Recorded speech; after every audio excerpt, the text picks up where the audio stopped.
역사 속 위대한 인물들의 사상과 저서를 통해서 현대 민주주의 사회를 한 단계 더 성숙하게 할 수 있도록 함께 이야기를 나눠보는 시간, 민주주의를 만드는 사상들, 박혜진입니다. 자, 오늘 우리가 함께 이야기 나눌 책은요, 스피노자의 정치론입니다. 이제 먼저 이 스피노자 선생님에 대해서 우리 이울란 선생님께서 좀 소개를 해주신다면요. 예, 베네딕트 대 스피노자라고 하는 양반은 포르투갈계 유태인 혈통의 철학자로서 1632년 네덜란드에서 태어나 1677년 사거한 기본적으로 철학자입니다. 네. 사실 이 양반의 조국이었던 네덜란드 역시 극심한 정치적 혼란에 처해 있었는데 이제 결국 네덜란드 왕 자리를 거머쥐게 되는 오랑예가 지지자들하고 공화파들 사이의 갈등이 극에 달해 있었으니까요. 그래서 오늘 논의에 아마도 중심이 될 정치 논고 혹은 정치론은 그러니까 한 철인이 자신의 눈앞에서 군중들 이런 정치적인 혼란을 보면서 온몸으로 느끼면서 저술한 그런 저작이라고 할 수 있을 것 같습니다. 아마 이게 그의 독특한 정치에 대한 생각, 관념들을 이해하는 하나의 키워드가 되지 않을까 생각이 됩니다.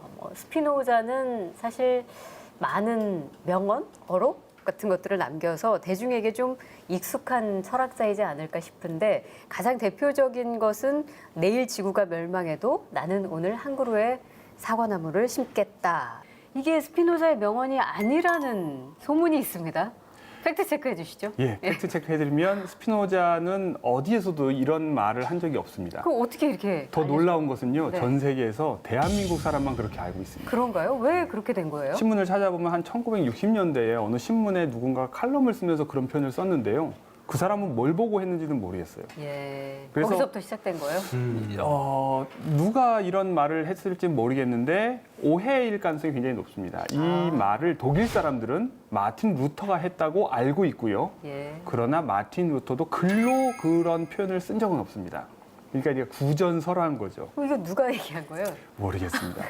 영상을 보시는 시청자 여러분들은 그 말을 스피노자가 한 적은 없다고 알아주시면 좋겠습니다. 예, 팩트 체크 해드렸습니다. 근데 지금 오늘 우리가 볼 책이 이 정치론이라는 책인데, 이 책이 그러니까 끝까지 완성되지 못한, 그러니까 소위 유작, 스피노자의 유작이라 하더라고요. 근데 책 소개를 조금만 더 해주실까요? 예. 예.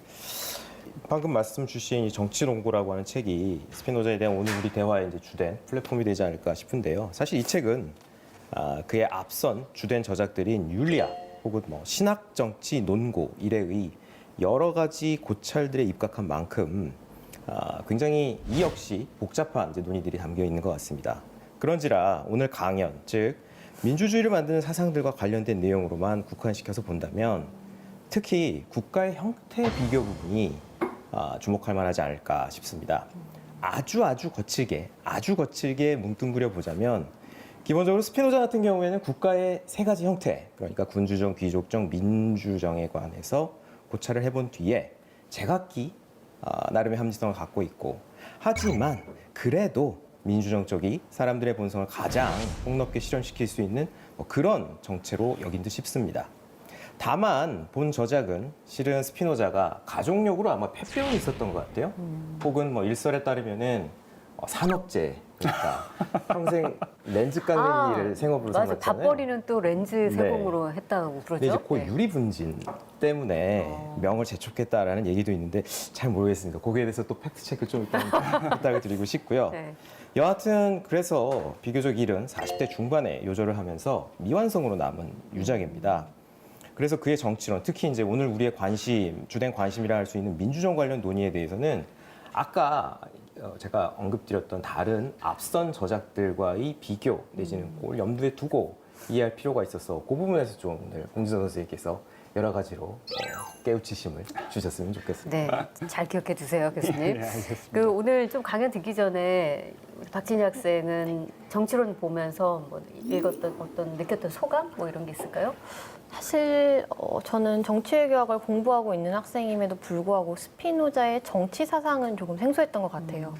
원래 스피노자가 윤리학으로 훨씬 더 유명하잖아요. 유명한 철학자였던 스피노자가 어떻게 하다가 이렇게 정치에도 관심을 갖고 정치학에 대한 집필을 진행하게 됐는지 이런 배경들이 조금 궁금해졌던 것 같아요. 저도 그 지점이 좀 궁금합니다. 오히려 우리가 생각하는 정치와 종교의 구분 또는 철학과 뭐 종교, 신학의 구분 이런 것들은 이제 17세기 이후부터 서서히 진행된 과정이고 오히려 아직 스피노자 시기까지는 그것이 이렇게 뚜렷하게 분화되기 전 상황이었습니다. 이제 그것이 의미하는 바를 제가 이따가 자세하게 설명드리겠습니다. 네, 막 강의하고 싶으셔가지고 지금. 자, 그러면 하시기 전에 자, 이번 강연은 어디에 특별히 더 초점을 맞추실 계획이세요?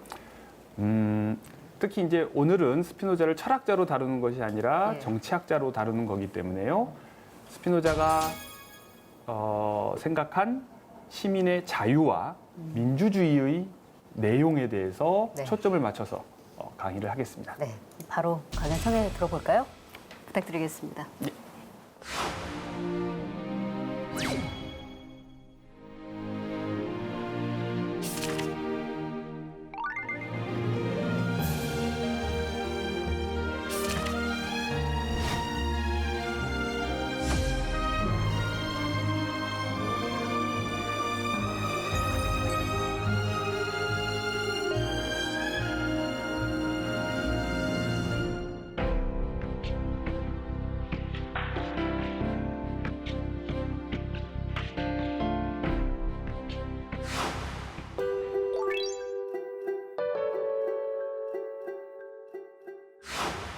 초상화를 보시면 어떤가요? 나이가 어느 정도 돼 보이시나요? 젊어 보여요. 젊죠? 네. 우리가 지난 시간에 살펴본 홉스하고 비교해 보면 아주 청년입니다. 스피노자가 44살의 나이에 아직 45세도 되기 전에 일찍 죽었기 때문인데요. 아까 유블란 선생님이 설명해 주신 것처럼 스피노자는 직업적으로 렌즈 세공 일을 했습니다. 철학자들이 철학을 해서 먹고 살 생각을 하지 않고 별도의 직업을 가지는 것이 오히려 차라리 낫겠다는 생각을 할 때 모범이 되는 인물이 바로 스피노자입니다.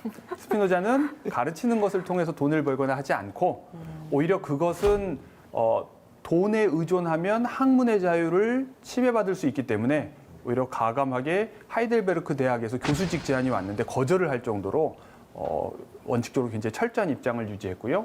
그런데 그것이 얼핏 듣기에 뭔가 굳은 일을 한 것 같은 느낌이 들어요. 아까 산재라는 표현도 써주셨는데요. 그 당시에 렌즈가 의미하는 바는 굉장히 다릅니다. 그냥 뭐랄까요. 어디 기계에다 넣으면 기계가 알아서 갈아주는 그런 렌즈 세공이 아니라 갈릴레오 갈릴레이가 지구가 돈다는 것을 증명하기 위해서 천체를 관찰할 때 사용하는 망원경. 물론 오늘날과 같은 허블 망원경은 아니겠지만 당시로서는 최첨단 망원경이 있어야 했겠죠. 그 안에 들어가는 렌즈가 바로 이런 스피노자가 만든 그런 렌즈입니다. 그러니까 렌즈를 세공한다는 말은 광학 지식을 가지고 있다는 뜻이죠. 그래서 스피노자는 당대의 최첨단 지식을 몸소 구현하고 있었던 사람입니다. 더 놀라운 것은 그 모든 것을 독학으로 이루었다는 거죠. 정규 학교를 다닌 적이 없습니다. 스피노자는 조금 전에 유블란 선생님이 소개해 주신 것처럼 포르투갈 출신 유대인 이민자 가정에서 태어났습니다. 유대인들은 사실 나라 없이 2000년 정도를 떠돌아서 다녔죠. 그래서 전 세계 각곳에 퍼져서 자신들의 민족적 정체성을 유지하면서 그러나 국가 없이 살아왔습니다. 다른 나라의 이방인 신세로 살아온 거죠. 스페인에서 그랬고요. 스페인에서 어느 순간 16세기에 종교개혁이 일어나고 나서 유럽 전역에 종교 간의 갈등이 심해집니다. 그래서 스페인에서 살기 힘들다고 느낀 유대인들이 포르투갈로 도망을 갔어요. 그런데 스페인이 포르투갈을 병합을 해버렸습니다. 그러니까 이제 종교 박해가 포르투갈까지 건너간 거죠. 그래서 마지못해서 포르투갈로 도망갔던 유대인들은 다시 자신들의 종교의 자유를 찾아서 상업의 도시 암스테르담으로 온 겁니다. 때마침 암스테르담은 네덜란드의 오늘날도 수도는 아니지만 최대의 도시죠. 당시 유럽에서 가장 번성한 상업 국가였고요. 마침 1648년에 전쟁을 끝내고 스페인으로부터 독립을 쟁취했던 때입니다. 그러니까 네덜란드는 스페인하고 대립하고 각을 세웠기 때문에도 우리는 스페인하고 달라. 종교 박해하는 스페인과 달라. 우리는 관대해. 어서 와, 웰컴 이렇게 해서 이주민들을 받아들인 겁니다. 자, 이것이 옛날 암스테르담 지도인데요. 요 꼬불꼬불 나 있는 것이 길이 아니라 수로입니다. 놀랍죠? 해수면보다 낮은 곳에 도시를 건설했는데요. 바로 요 동네가 유대인들이 모여 살던 곳입니다. 이때 스피노자는 아버지를 도와서 상업에 종사하면서 어린 시절을 보냈습니다. 물론 어렸을 때는 바로 이주민 공동체 안에서 유대인으로서 또한 교육도 받았습니다. 바로 이런 맥락, 네덜란드가 당시에 굉장히 상업적으로 번성했고 자본주의가 발달해 있는 상황에서 스피노자는 인간을 기본적으로 호모 이코노미쿠스로 이해를 했습니다. 그러니까 그 이전까지 기독교적인 세계에서는 인간에게 다들 개인적인 이익을 추구하고 돈을 좋아하고 또는 욕망 덩어리이지만 그래도 겉으로는 그렇지 않은 척하라고 가르쳤다면 스피노자는 그것은 부정할 수 없는 사실이다. 다 이익을 좋아하고 돈 벌고 싶어하고 부자 되고 싶어하고 그것을 기본적인 전제로 받아들인 후에 그 후에 좋은 삶을 추구해야 된다고 스피노자는 생각했던 겁니다. 자, 이런 스피노자가 나이 한 24살쯤 되는 해에요. 어떤 안 좋은 일을 겪습니다. 바로 동족인 유대인들로부터 쫓겨나는 일을 겪습니다. 그 자세한 전말은 밝혀져 있지는 않지만 스피노자는 아주 무시무시한 저주의 말과 함께 유대교에서 배척됩니다. 그래서 그 이후로는 스피노자는 동족 유대인들과는 말도 해서는 안 되고 1m 이상 가까이 있어서도 안 되고 그가 쓴 글을 읽어서도 안 되고 상거래를 해서도 안 되고 그렇게 해서 아예 배제됩니다. 엑스커뮤니케이션이라고 하는데요. 커뮤니케이션 하면 안 된다는 겁니다. 그러니까 스피노자에게 이제 주어진 선택은 그냥 네덜란드인으로 사는 것 또는 그냥 유럽인으로 사는 것이었습니다. 그래서 스피노자는 그 이후로 자신의 모어인 포르투갈어를 쓰지도 않았고 자신의 동족의 언어인 히브리어를 쓰지도 않았고 라틴어로 글을 쓰고 말하면서 그리고 말로는 이제 네덜란드어를 구어로 쓰면서 당대의 네덜란드 지식인들과 오히려 더 어울렸습니다. 그런데 스피노자가 바로 개인적으로 이런 일을 겪고 쫓겨난 후에 1672년에 또한 정치적으로 굉장히 충격적인 사건을 경험합니다. 자, 이 사람은요, 당시 네덜란드의 최고 통치자였던 얀 드비트라고 하는 사람입니다. 이 얀 더빗이라고 하는 사람은 귀족도 아니었고요, 왕족도 아니었습니다. 어떻게 보면 이제 법률을 공부한 법률가였는데요. 이 사람이 네덜란드의 실질적인 최고 통치자가 될 수 있었던 이유는 네덜란드가 스페인에서 독립해서 왕이 없는 공화정을 이룩했기 때문이에요. 그래서 상인들이 주도하는 공화국 내에서 상인들은 오늘날로 얘기하면 일종의 CEO처럼 나라를 다스릴 CEO를 뽑아서 그 사람에게 통치를 맡겼는데요. 이 사람이 아주 유능한 사람이었기 때문에 암스테르담을 통치했고 암스테르담을 다스렸기 때문에 홀란드를 통치했고 홀란드를 통치했기 때문에 결국 네덜란드 전체를 통치하는 그런 역할을 했습니다.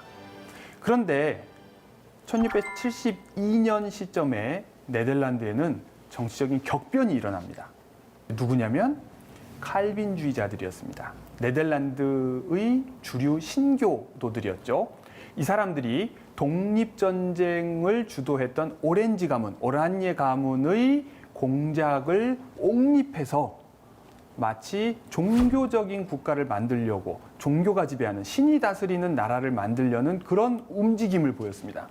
그런데 그 사람들이 보기에 이 더빗이 주도하는 네덜란드 공화국은 상업적 자유, 좋게 해서 상업적 자유고 나쁘게 얘기하면 돈밖에 모르는 사람들이 지배하는 세상이었던 거예요.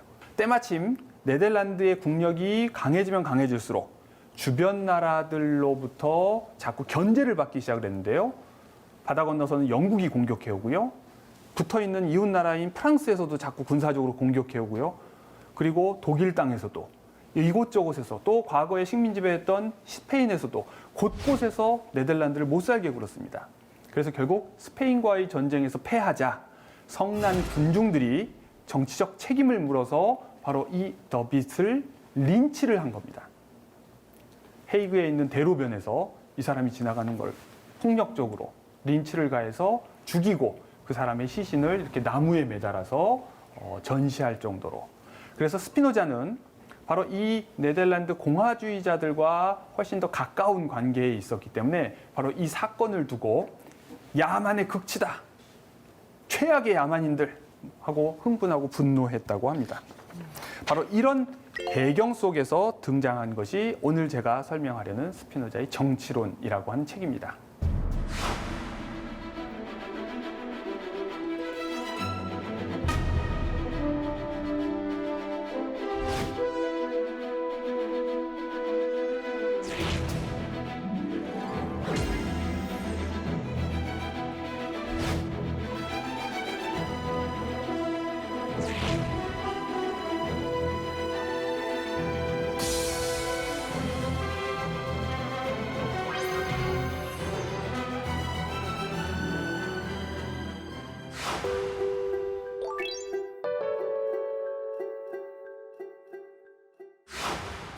이 스피노자는 아리스토텔레스하고 많이 비교되는데요. 아리스토텔레스도 똑같이 스피노자가 쓴 오늘 우리가 이제 다루는 책 정치론에서 군주정, 귀족정, 민주정의 정부 형태에 대해서 자세하게 논한다는 점에서 아리스토텔레스와 굉장히 유사한데, 아리스토텔레스는 바로 이런 식의 인간의 정치 공동체적 삶을 목적론적으로 설명했다면, 스피노자는 그것을 17세기 사람답게 자연과학적으로, 즉 원인과 결과, 인과적으로 설명하려고 노력했습니다. 이때 원인이 되는 것이 무엇이었냐면 스피노자에게는 인간, 그것도 인간의 이성보다 정서였습니다. 즉 아무리 똑똑한 사람도, 아무리 합리적인 사람도, 아무리 공부를 많이 한 이성적인 사람도 정서적 상태에서 벗어날 수는 없다. 그 사람도 누군가가 공격하면 욱 하는 마음이 나올 거고요. 배가 고프면 허기를 느끼고 아름다운 것을 보면 기뻐하고, 이런 기본적인 인간의 정서는 어떤 사람, 지위 고하를 막론하고 또는 학식의 다소를 떠나서 다 공통적이라고 본 거죠. 그런 의미에서 스피노자는 정치를 설명하기 위해서 또는 국가를 설명하기 위해서 원인에 해당하는 것을 바로 인간, 그것도 인간의 정서라고 보았습니다. 스피노자는 정치론에서 국가의 목적은 자유라고 주장을 합니다. 굉장히 현대적인 주장이죠. 그러니까 당시에는 국가의 목적이 자유라고 생각하기는 쉽지 않았습니다. 토마스 홉스만 해도 국가의 목적은 안전이다, 평화다 이렇게 얘기할 수는 있었지만 그것을 자유로까지 확장하지는 못했어요. 그런데 스피노자는 국가는 기본적으로 인간의 자유를 위해서 존재하는 거라고 아주 굉장히 용감한 주장을 한 것이죠. 그러나 그것은 근본적인 원리에 불과한 거고, 그 원리를 구체적으로 우리가 살고 있는 세상에 어떻게 적용할 것이냐. 스피노자의 최대 장점은 그 구체성에 있었습니다. 훗날 나중에 100년 후에 활동했던 장자크 루소 같은 사람들도 다른 나라의 헌법 초안을 작성한다거나 이런 노력들을 했습니다. 그리고 스피노자보다 좀 동갑내기이지만 더 이제 비슷하게 영국에서 활동했던 존 로크 같은 경우도 뭔가 그런 식의 나라를 새로 세우는 경우에 어떤 헌법을 거기에 부여하면 좋을지 이런 구상들을 했습니다. 그러나 그보다 훨씬 앞서서 1677년 죽기 직전에 썼던 이 정치론이라는 책에서 스피노자는 구체적으로 군주국가인 경우, 귀족국가인 경우, 민주국가인 경우를 가정해서 인간의 자유, 시민의 자유가 최대한 보장될 수 있으려면 구체적으로 어떤 제도를 마련해야 되는지를 매우 꼼꼼하게 논의를 하는 것입니다. 그 점에서 스피노자는 그 이전과 비교해서도, 그 후와 비교해서도 독보적이라고 얘기할 수 있습니다. 그리고 그 구체적인 대안을 제시했고, 그리고 어느 나라에서나 참고할 수 있는, 말하자면 범용 모델을 개발했습니다.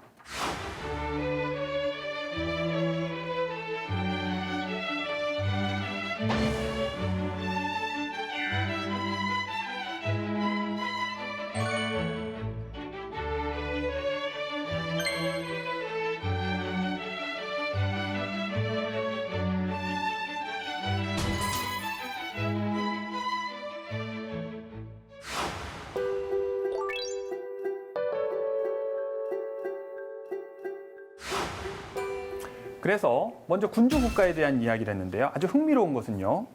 우리가 군주국가 하면 왕이 무소불위의 권력을 행사하는 국가를 상상하곤 하는데요. 스피노자가 생각할 때 그것은 군주국가가 아니라 전제정입니다. 당시에 프랑스에서는요. 루이 14세가 지배하고 있었습니다. 즉 절대 왕정의 꽃이죠. 짐이 곧 국가고 태양왕이라고 불리는 루이 14세는 프랑스를 아주 절대적인 권력을 가지고 통치를 했거든요. 그 사람과 비교해서 스피노자는 그것이 절대 국가가 아니라고 얘기하는 겁니다. 그것은 일종의 폭군이 지배하는 세상인 거죠. 스피노자는 자유의 핵심은 우리가 보통 자유하면요. 내 마음대로 할 수 있는 것을 자유라고 착각을 해요. 그런데 스피노자는 그것은 방종이지 자유가 아니라고 생각했습니다. 자유는 궁극적으로 나에게 이로운 것이어야 한다. 나에게 이롭다는 것은 나의 본성의 법칙에 가장 잘 맞는 것이고, 그러므로 자유는 결국 합리적인 것이다. 이렇게 생각을 했습니다. 마찬가지로 국가가 자유롭다는 것도 그 국가가 합리적이라는 것이고, 그러므로 국가에게 가장 이로운 방식으로 운영된다는 뜻이고, 그렇기 때문에 그 국가가 오래 지속된다는 뜻이었습니다. 바로 이 관계 속에서 스피노자는 그러면 왕도 행여 군주국가에서 왕도 지멋대로 해서는 안 된다. 그럼 어떻게 하라는 얘기인가요? 법에 따라서 지배를 해야 된다. 어떤 법? 인간의 본성에 가장 적합한 법에 따라서 왕이 통치를 해야 왕 자체의 지위도 유지될 수 있고 국가 자체의 안전도 보장될 수 있다. 이렇게 생각한 겁니다. 그래서 스피노자가 생각하는 군주국가는요. 사실 형식적으로는 군주국가인데 사실상 민주국가하고 별 차이가 없습니다. 말하자면 입헌군주국가의 모습입니다. 왕은 법에 따라서 지배하고 그 법은 시민들로 구성된 자문관 회의를 통해서 제시된 안건을 왕이 최종적으로 선택하는 수준으로. 그러니까 왕은 도장은 찍어요. 그러나 도장을 찍기 위한 서류는 밑에서 다 가지고 오는 거죠. 근데 그 서류를 누가 만드느냐? 시민들로 구성된 자문관 회의에서. 그러니까 사실상 민주정과 다를 바가 없다는 거죠. 형식상 주권자는 왕이지만 실질적 주권자는 사실 모든 시민인 것입니다. 그리고 그것을 정말 합리적이기 위해서는 최대한 모든 사람이 평등하게 참여해서 평등하게 발언하고 평등하게 의결을 해야 그 결과가 전체에게 최대한 합리적이고 그럴 때 비로소 모두가 자유로울 수 있다. 스피노자는 이렇게 생각을 한 겁니다.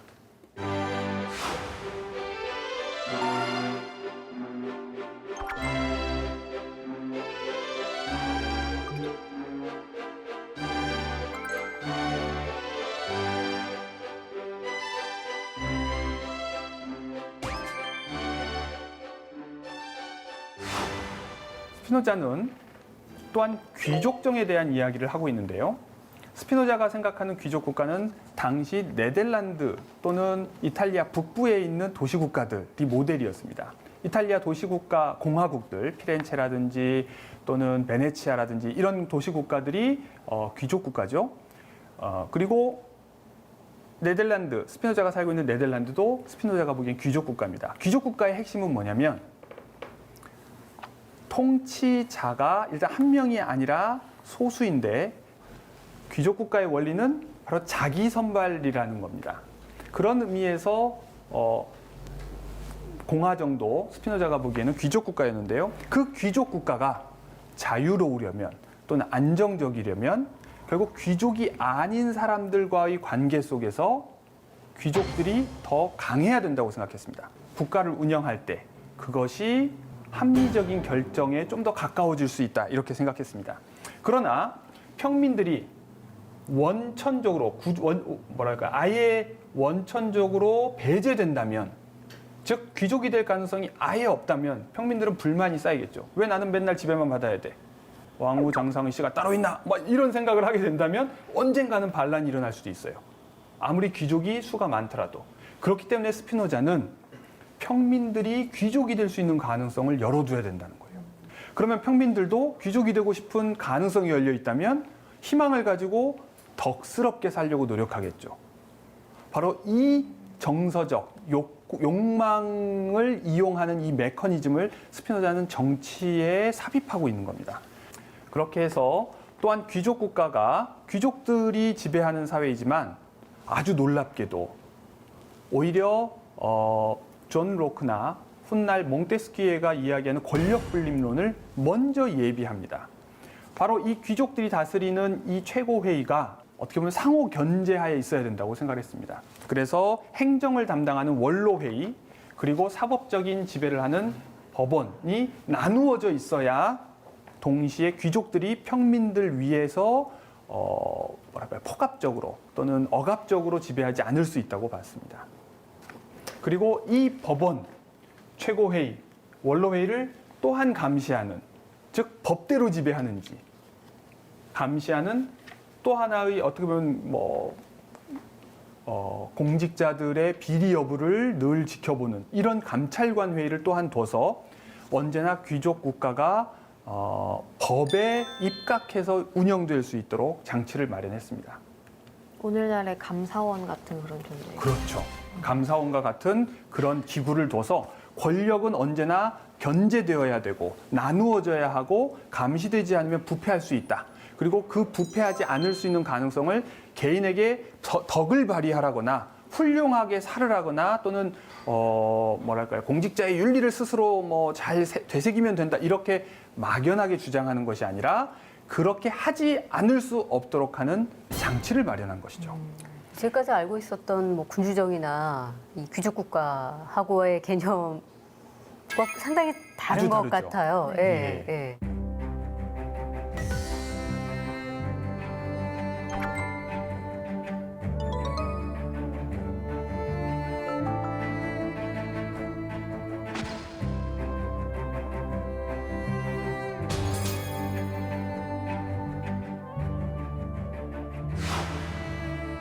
또한 스피노자는 네덜란드가 당시 연방과 같은 구조였기 때문에 여러 도시들이 연합해서 나라를 이루는 경우를 생각해서 또한 귀족 국가의 또 다른 유형으로 연방 귀족 국가의 경우도 구체적으로 제시합니다. 이 경우에도 중요한 것은 도시 간의 평등입니다. 물론 이때 스피노자가 생각하는 평등은 비례적인 평등이었습니다. 뭐냐면 인구가 많은 나라와 많은 도시와 인구가 적은 도시가 똑같은 권리를 행사할 수는 없는 거죠. 그러니까 그런 비례적인 어떤 규모나 인구수나 또는 세금을 내는 양이나 또는 군대에 군인을 보내는 어떤 수나 이런 것들을 고려해서 비례적으로 권한을 배분하면 모든 사람이 자기가 다 평등하게 참여하고 있다고 믿을 수 있다고 생각을 했습니다. 세심하네요. 예, 굉장히 꼼꼼한 구체적이고. 사람이었습니다.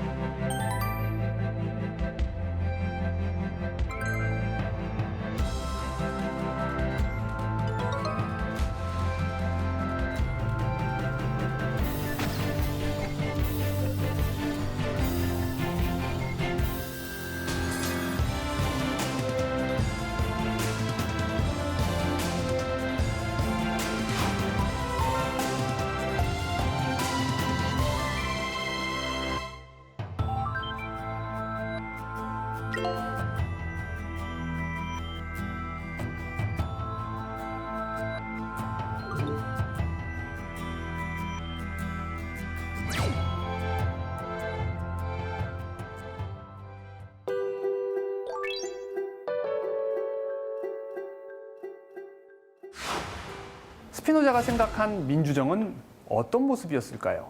자, 이 질문을 던지는 이유는 스피노자가 마지막에 민주정에 대한 묘사를 하려고 하는 순간 기력이 쇠해서 그만 죽고 말았어요. 안타깝게도 44의 나이에 폐병으로 먼저 세상을 떠났는데요. 그래서 민주정에 관한 이야기가 아주 짧게만 언급되고 더 이상 언급되지가 않았어요. 나머지는 우리의 이제 추론 또 나머지 다른 글에서 언급한 부분들을 이용해서 우리가 어느 정도 논리적으로 재구성할 수밖에 없는데요. 그 한 가지는 스피노자가 생각한 민주정은 귀족정과 다르게 모든 시민, 즉 일반 다중이 결국은 평등하게 참여하는 정부다. 더 나아가서 그 일반 대중이 그러한 권리를 가지는 것이 그의 업적이나 그의 탁월함이나 어떤 능력에 근거한 것이 아니라 그냥 법에 근거한 시스테마틱하게 모든 사람에게 그러한 권리가 주어져 있을 때 그것을 스피노자는 민주정의라고 생각했습니다. 그리고 그런 민주정의라면 모든 국민들이 그런 권리를 계속해서 누릴 수 있도록 보장하는 제도를 마련해야 되겠죠. 그러나 또한 모든 사람들이 민주정에서 평등하게 참여할 때 우리가 또 걱정하는 것은 다수의 국민들은 비합리적인 판단을 하기가 쉽다. 귀족과 비교했을 때 또는 엘리트들과 비교했을 때. 그렇다면 다수 대중이 비합리적인 결정을 하는 것을 막을 방법은 없을까? 여기에서 쉽게 사람들은 그러니까 군주정이 좋아. 또는 그러니까 귀족정이 좋아. 그러니까 엘리트주의가 좋아. 그러니까 전문가들이 지배하는 것이 좋아. 이런 이야기를 할 수도 있습니다. 실제로 민주화의 역사에서는 그래서 선뜻 모든 사람에게 투표권을 주는 것을 주저했어요. 그래서 세금 많이 내는 사람들, 학식이 높은 사람들에게 먼저 투표권을 주고 나중에 일반 대중에게 투표권을 주는 경우에도 차등적으로, 즉 저같이 졸업장이 많은 사람에게는 5표 주고 저는 아직 졸업장 몇 개? 고졸입니다. 그럼 3개? 졸업장이 적은 사람에게는 1표만 주고 이런 식의 차등 선거권을 부여할 정도로 대중의 참여에 대해서 매우 불안해했는데요. 스피노자는 그것을 또한 제도로 해결하려고 했습니다. 스피노자가 생각한 답은 여전히 평등한 참여와 더 많은 사람이 참여하면 참여할수록 각 사람들이 가지고 있는 어떤 감정적인 부분들, 정서적인 요소들 또는 편견 그리고 어떤 자기 사익을 고려하려고 하는 그런 욕망 이런 것들이 서로 상쇄됨으로써 오히려 합리적 결정으로 나아갈 가능성이 또 높아진다. 그리고 아무리 배운 것이 적은 일반 대중일지라도 그 사람에게 충분한 정보가 주어지고 충분한 숙고의 시간이 주어진다면 결코 그렇게 황당한 결정이 나기는 쉽지 않을 것이다. 이런 면에서 스피노자는 대중에 대한 신뢰를 보였고 그리고 이 대중들의 참여를 통해서 운영되는 아주 안정적인 민주정체를 가장 합리적이고 그런 의미에서 가장 자유롭고 그런 의미에서 가장 절대적인 정치 체제라고 생각을 했습니다. 자, 오늘 강의는 여기에서 마치겠습니다. 감사합니다.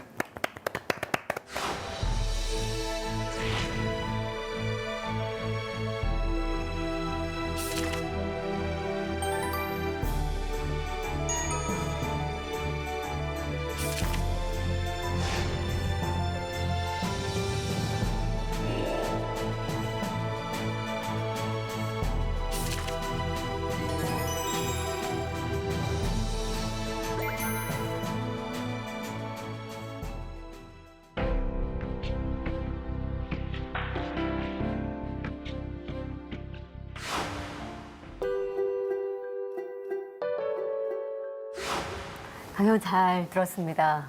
우리 순희 학생은 어떻게 봤어요?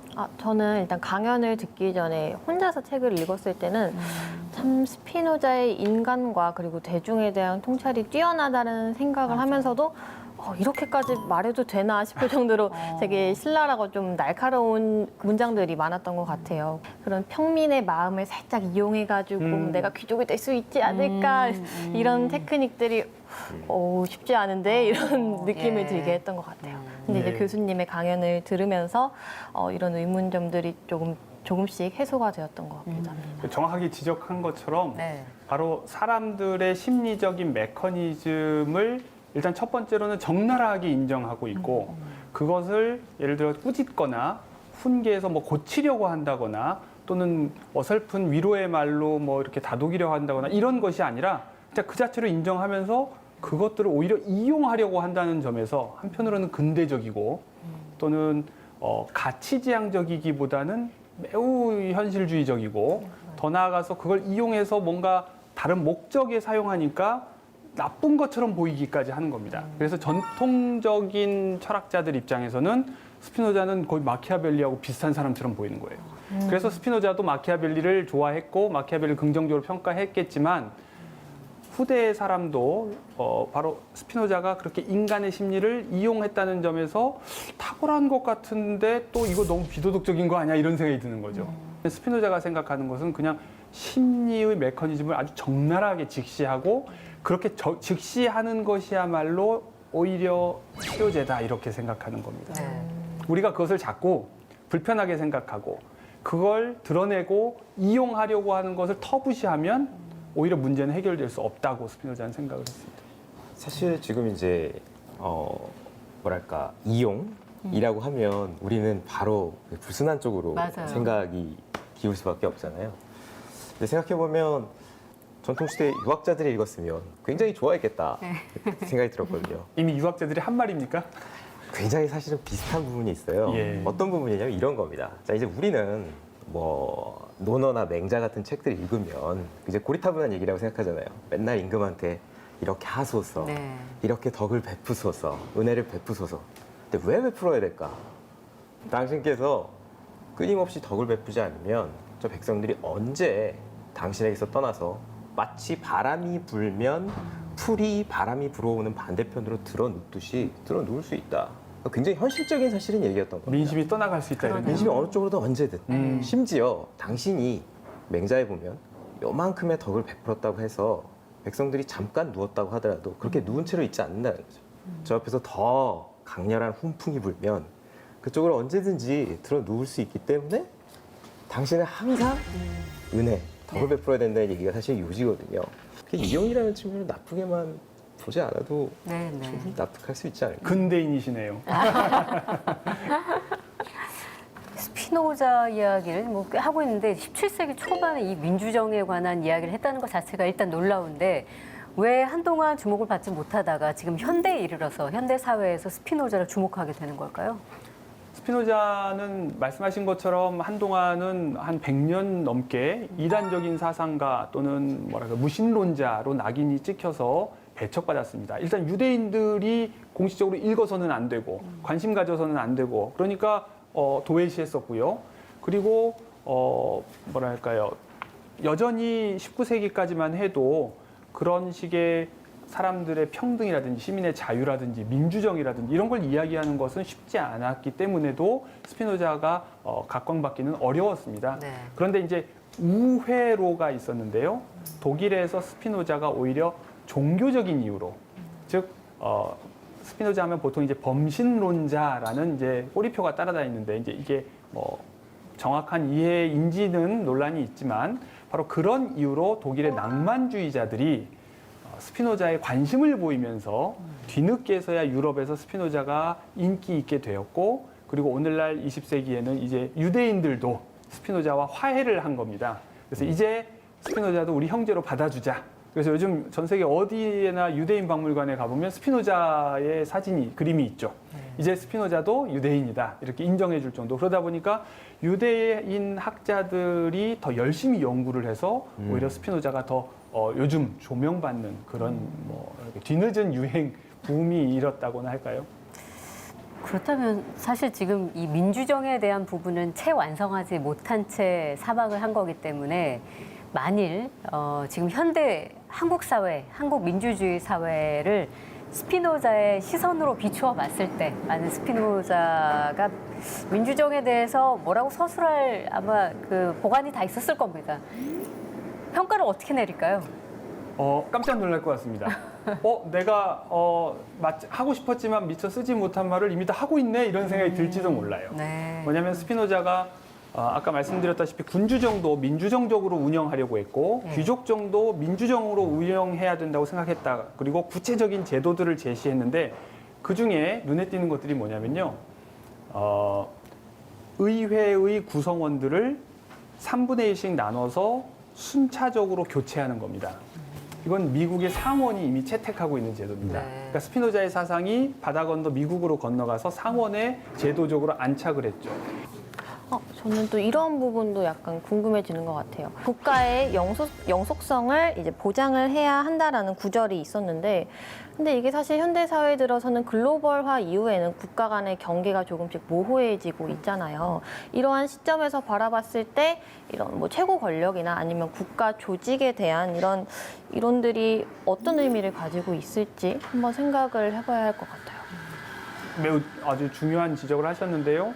우리가 한때 20세기 후반에 이른바 지구화 시대가 시작되었다고 했을 때는 이제 국가라고 하는 것이 이제 철진한 제도가 아닌가 하는 얘기까지 있었습니다. 그래서 이제 탈국가 시대가 왔다 또는 주권국가의 시대가 저물었다 이런 얘기를 했는데요. 그런데 오늘날 다시 보면 다시 국가의 필요성은 굉장히 중요해지고 있습니다. 그건 뭐냐면 지속 가능성이 허락하는 한에서 국가들은 스스로 경계도 허물고 담장도 낮추고 개방하려고도 하지만 지속 가능성이 위협받는다고 생각하면 당장 빗장을 걸어 잠그죠. 그래서 우리는 여전히 우리가 자유롭고 안전하기 위해서도 국가를 필요로 하고 국가 역시 자유롭고 안전하기 위해서도 때로는 개방도 하지만 때로는 문도 적절한 수준에서 닫고 그렇게 해서 합리적으로 자기 보존을 추구한다는 것을 스피노자는 일찌감치 설파를 했던 거죠. 네. 지난 시간에 우리 홉스 이야기할 때는 그 인간의 본성, 지금 뭐 스피노자도 마찬가지지만 너무 다른 시선입니다. 그때는 인간을 그냥 놔두면 자연 상태에 이르러서 만인에 의한 투쟁이 되니까 되게 인간에 대한 불신과 또 무지한 대상 뭐 이렇게 봤다면 스피노자는 그 잠재성 얘기하셨잖아요. 인간에 대한 굉장히 깊은 사유, 그리고 연구, 탐구, 그리고 존중이 어쩌면 더 있지 않았나 이런 생각이 잠시 들었고요. 저희가 이렇게 이야기를 나누다 보니까 벌써 시간이 이렇게 다 지났거든요. 오늘 민주주의를 만드는 사상들 스피노자 정치편 함께 했는데 우리 학생 어떠셨어요? 저는 정말 공부하고 있는 학생이지만 부끄럽게도 스피노자에 대한 건 사과나무와 윤리학 사과나무는 잊어요, 이제. 이제 잊어야 돼요.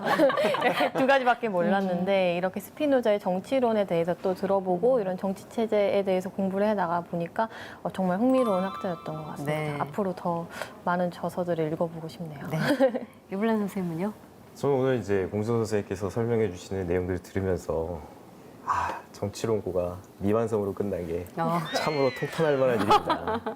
네. 꼭 다시 한번 절감하게 될 것 같습니다. 네. 선생님은 어떠셨나요? 모르겠습니다. 제가 상대적으로 이제 홉스를 좀 뭐랄까요 척박하게 평가를 했는지 모르겠는데 홉스의 생각이 어떻게 보면 인간의 최소한의 면을 가지고서 이야기한 거라면 스피노자도 사실 인간의 그런 최소한의 면에 근거해서 최소주의적으로 정치적인 논의를 전개한 것은 사실인데 궁극적으로 먼 곳을 바라보고 있었던 거죠. 네. 그래서 그런 점에서 차이가 있다고 생각이 들고요. 우리 모두 이제 현실의 우리의 이제 이런 비루한 모습을 한편으로는 직시해야 하지만 그때에도 먼 곳을 바라볼 수 있으면 좋겠습니다. 네.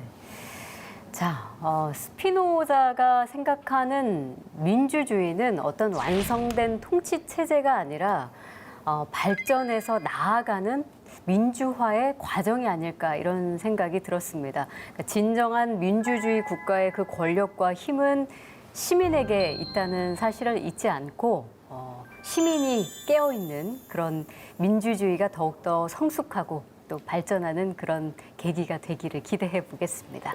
오늘 시청해 주신 여러분 감사합니다. 그리고 함께해 주신 세 분도 고맙습니다. 고맙습니다. 감사합니다.